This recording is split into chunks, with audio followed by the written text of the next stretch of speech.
क्या बोलूं मैं आरसीएम के बारे में। जब मैं मिस्टर राकेश अरोड़ा जी की जिंदगी में आई तो बहुत सी जिंदगी में उतार चढ़ाव आए और उनका एक सपना था कि मैं एक बड़े शहर में जाऊं, बड़ा एक बिजनेस करूं, बड़ा एक तकमा मतलब कि लूं। तो हम भी जींद के रहने वाले हैं और हम उस शहर को छोड़कर बड़े शहर में हिसार में आ गए। हिसार से लुधियाना, लुधियाना से जलंधर, मतलब कि जितने शहर हमने बदले उतने काम हमने बदले, लेकिन कहीं से सफल नहीं हो पाए। जब हम फिर लुधियाना में आए तो हमारी जिंदगी में आरसीएम आया और आरसीएम आया तो हमने दिन पर रात एक कर दी। ना आंधी देखी, ना तूफान देखा, ना दिन देखी, ना रात देखी। हमने आरसीएम को दिल से किया, दिल से सींचा इसको। और आरसीएम जब हमारी जिंदगी में आया तो हमने इतनी दिल से शिद्दत से किया तो पहला चेक हमारे को 1300 कुछ का चेक आया और हमारे को विश्वास हुआ कि ये बहुत कुछ दे सकता है। हमने फिर इतना काम किया, इतनी दौड़ धूप की कि हमने दूसरे ही महीने हमने रोल्टी और चौथे महीने टेक्निकल का अचीव किया। और फिर हमारे को विश्वास हुआ कि इसमें बहुत कुछ हो सकता है। हम दोनों ने एक डिसीजन लिया कि इसमें तो लाखों रुपया आ सकता है, जो हमारे को सपने दिखाए गए थे, लेकिन जब तक हमारे को पैसा नहीं आया था तो विश्वास नहीं होता था। जब रोल्टी आई, टेक्निकल आई, तो हमने डिसीजन लिया कि हमने एक साल के अंदर 1 लाख रुपया कमाना ही कमाना है। तो फिर हमने दिन पर रात एक किया और 9वें महीने 1,12,000 का चेक लिया।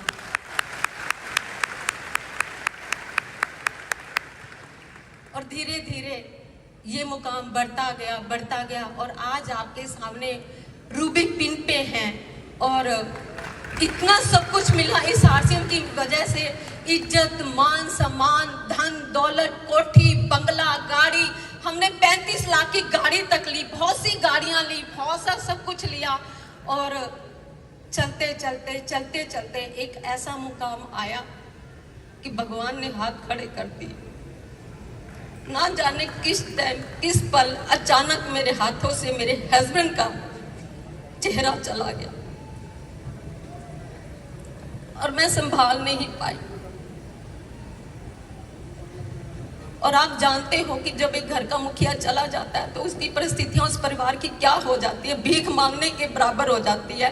कि वो एक औरत अकेली कहाँ जाएगी, कहाँ फैक्ट्री में काम करेगी, भीख मांगेगी, अपने परिवार में जाएगी, अपने बच्चों को लेके कहाँ जाएगी। लेकिन मैं शुक्रिया अदा करती हूँ मिस्टर त्रिलोकचंद छाबड़ा जी का,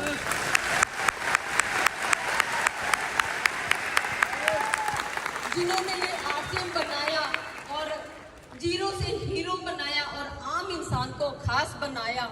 और आज मेरे को किसी के आगे हाथ फैलाने की जरूरत नहीं है। आज मैं अपने परिवार के आगे, किसी के आगे हाथ फैलाने की जरूरत नहीं है। आज मैं अपना जो इनकम मेरे मिस्टर राकेश अरोड़ा जी को आ रही थी, लाखों रुपए की इनकम, आज वो मुझे मिल रही है। और जो आज उनकी वो पोस्ट थी रूबी की, आज वो मेरी छाती पे लगी। तो मुझे गर्व है इस आरसीएम बिजनेस के ऊपर कि इसको आप दिल से करो, सींचो आप इससे। और आज मुझे किसी चीज की जरूरत नहीं है। और आज पहले मैं अपने मिस्टर राकेश अरोड़ा जी के साथ आती थी हर फंक्शन पे, आज मैं अपने बेटे के साथ, जनहित अरोड़ा के साथ आई।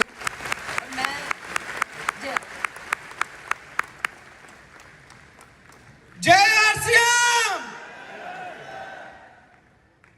क्या हाल है? मेरे फादर ने ना सब कुछ किया, सारी मेहनत की, बस एक चीज, मतलब सबको सिखाया, एक चीज सिखाना भूल गए वो, कि बेटा मेरे बिना कैसे रहना है। बस ये सिखाना भूल गए मेरे फादर। मैं आरसीएम के एक कालीन होता ना, लग्जरी, उस पे जिया हूं। जो फादर से मांगा कि पापा ये चाहिए, ले पकड़ बेटा, पापा वो चाहिए, ले पकड़ बेटा। कभी किसी चीज को मना नहीं किया, क्योंकि आरसीएम जेब भर रही थी।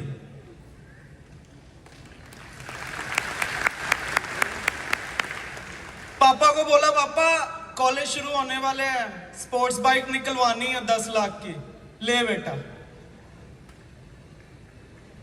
बाप एक मतलब मैंने ना कि सुना था, कहते जितनी चादर हो ना उतने पैर फंसाने चाहिए। शायद कहीं ना कहीं मेरे अगर फादर की चादर छोटी भी पड़ गई ना, उन्होंने जो उनकी शर्ट थी ना उस धागे से वो चादर बड़ी कर दी।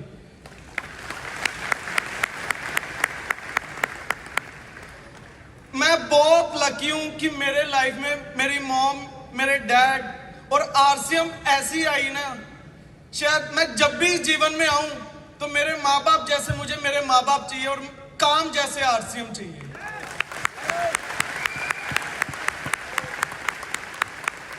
नहीं तो भगवान मत भेजियो यार, नौकरी तो मेरे से होती नहीं, क्योंकि कालीन पे पैदा होया हूं मैं। जो मांगा वो मिला है। नौकरी वाले के घर भेजेगा, उसने कहना बेटा खुद कर और हमें भी करवा दे, खिला दे। वो मेरे से होने नहीं वाला।